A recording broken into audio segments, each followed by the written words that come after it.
మన రాష్ట్రం మా ప్రభుత్వం చేసింది ఇది దేశ చరిత్రలోనే రికార్డ్. ఈ రికార్డ్ రైతుల కోసమే చేసినాము, రైతులను ఆదుకోవాలన్న ఆలోచనతో చేసినాము.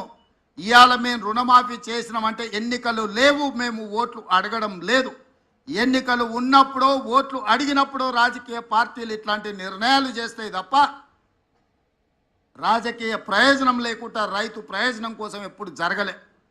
కానీ మేము రైతు ప్రయోజనానికి ప్రాధాన్యత ఇవ్వాలన్న ఆలోచనతో ఏ ఓట్లు లేనప్పుడు ఏ సీట్లకు ఎన్నికలు జరగనప్పుడు ఈరోజు ఈ కార్యక్రమాన్ని తీసుకోవడం ద్వారా రైతులకు అండగా నిలబడతామన్న విశ్వాసాన్ని మేము కల్పించదలుచుకున్నాం. బ్యాంకర్స్ కూడా ఒక మాట, కార్పొరేట్ కంపెనీలు అప్పులు చేస్తే మొండి బకాయిలుగా మారితే చెల్లిస్తాం, వన్ టైం సెటిల్మెంట్ చేయండి అని అప్పు 10 లక్షలు ఉంటే దాన్ని 3 లక్షలకే తగ్గించుకొని కుదించుకొని అప్పులు చెల్లిస్తుంటారు. కానీ ఇవాళ రైతుల ఆత్మగౌరవం దెబ్బ తినకూడదు అని చెప్పి మా బట్టి విక్రమార్క గారు మేము ఆలోచన చేసి మేము వన్ టైం సెటిల్మెంట్ అడగలే, ఫుల్ టైం సెటిల్మెంట్ చేసినాం. మీకున్న మొత్తం ఒక్క పైసా తగ్గకుండా మీ ఖాతాలు వేసినాం. ఇవాళ 7 లక్షల కోట్ల రూపాయలు రాష్ట్ర ప్రభుత్వం మీద అప్పుల భారం మోపిన పోయిన ప్రభుత్వం. వారు చేసిన అప్పులకి ఈడున్న పాత్రికేయ మిత్రులకు, నా సహచర శాసనసభ్యులకు తెలవాలి. 6 నెలల్లో మన ఆర్థిక మంత్రి బట్టి విక్రమార్క గారు పోయినాయన చేసిన అప్పులకు 43,000 కోట్ల రూపాయల మిత్తి కట్టిండయా.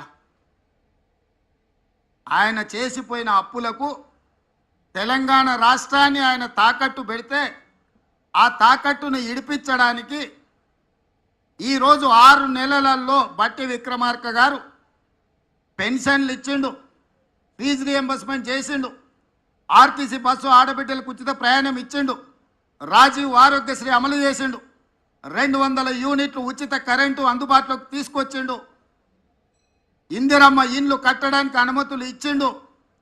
ఇన్ని ఇచ్చి ప్రతి నెల 1వ తారీఖు నాడు ప్రభుత్వంలో పనిచేసే ఉద్యోగులకు 1వ తారీఖు నాడు ప్రతి నెల 5,000 కోట్ల రూపాయల జీత భత్యాలు చెల్లిస్తున్నాడు.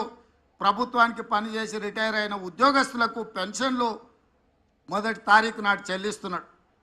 అంగన్వాడీ నుంచి ఆశా వర్కర్ల వరకు ఈ ప్రభుత్వం మీద విశ్వాసం కలిగేటట్టు ప్రతి నెల 1వ వారంలోనే వాళ్ళ జీత భత్యాలు చెల్లిస్తూ ఇన్ని కార్యక్రమాలను ఆగకుండా చూసుకుంటూ ప్రతి సమస్యను పరిష్కరించుకుంటూ ఒక్కొక్కటిగా అధిగమించుకుంటూ పోయినాయన చేసిన అప్పు 6 నెలల్లో 43,000 కోట్ల రూపాయలు చెల్లించి ఈనాడు రైతుల కోసం దాదాపుగా 12,500 కోట్ల రూపాయలు సరిగ్గా 12 రోజుల్లోనే చెల్లించి మా నిబద్ధతను నిరూపించండు.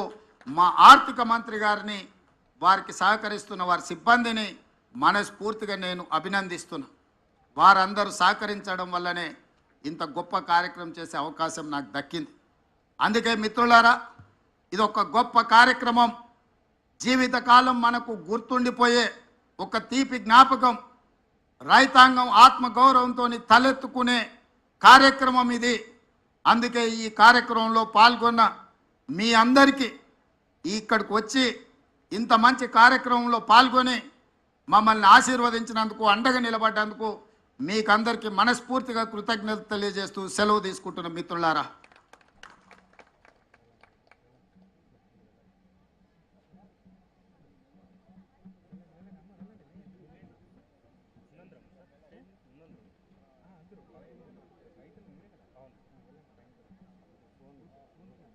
ఫోన్ అంతా వద్దులేదు.